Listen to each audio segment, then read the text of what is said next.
What's going on, everybody? It's Joe from the Acceptable Casualties here to take a look at some of these little dice and dice holders from Mini Bits. This isn't really a review, this is more like a modeling and hobby video, so I can't even really take credit for this. So my buddy Scott, that I play with occasionally, you guys have seen him, usually brings the US infantry list and stuff when we play Battle Group. I also did a battle report at his house. He does like all like that handmade terrain, like really nice stuff. Really talented guy in that field. He's awesome at it. We were talking about Flames of War bases and you know, if it was worth converting them over to play Battle Group and vice versa, and kind of find like an in-between like happy medium, because you know, I went through a couple months back with my Soviets, and I took a full Soviet company and I switched them all over to single 15mm bases, and left one company just ready, just if I want to play Flames of War again. And we were talking about different ways of trying to come up with maybe like a magnetic system or something along those lines, to where you can jump back and forth between the games and not really have to sacrifice, you know, your basing for Flames of War.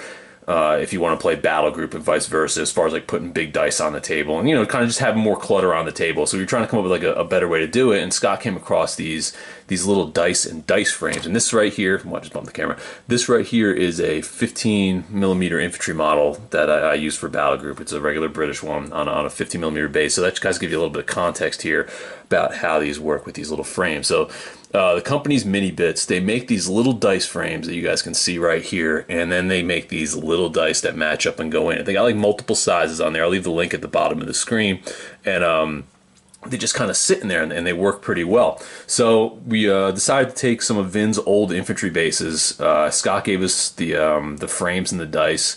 Vin gave me the old infantry base, and I got the one I'm stuck doing the video and the work. So it was like a triple header here as far as the idea of putting this thing together. So this is one of Vin's old infantry bases.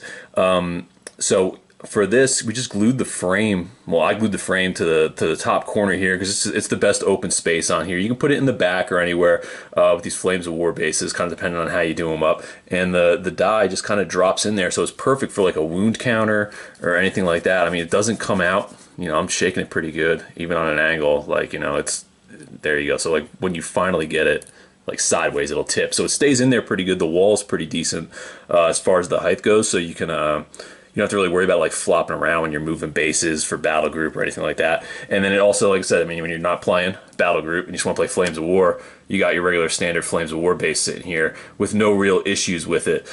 Scott was talking about it. We were on the phone the other day, and he was saying the best thing to do, this is obviously added after the fact that Vin painted everything up and did it, but if you do it before the fact, and you have the regular standard Flames of War basing where the models sit on top of it, not the circle ones like this where you have the that little gap where you can sit the guys in it, where it looks like it's flush. But if you have like metal miniatures or some ones that sit on top of the flat bases, you just build it up with your putty or your spackling or whatever you kind of use, and you can build a flat plane and build it around this frame right here so it doesn't stick out as well, and it's not as noticeable when you put it out there, and it just kind of looks like part of the base. And if you really want to go like super into it, you can even like magnetize or like maybe like put like a bush in there or something like that you can pull in and out if you wanted to have your bases looking like really professional and didn't want like this like empty cube sitting there. But if that doesn't bother you, yeah, you just build up around it and build around the frame, put it anywhere in the base when you're actually assembling before painting, and you can kind of make it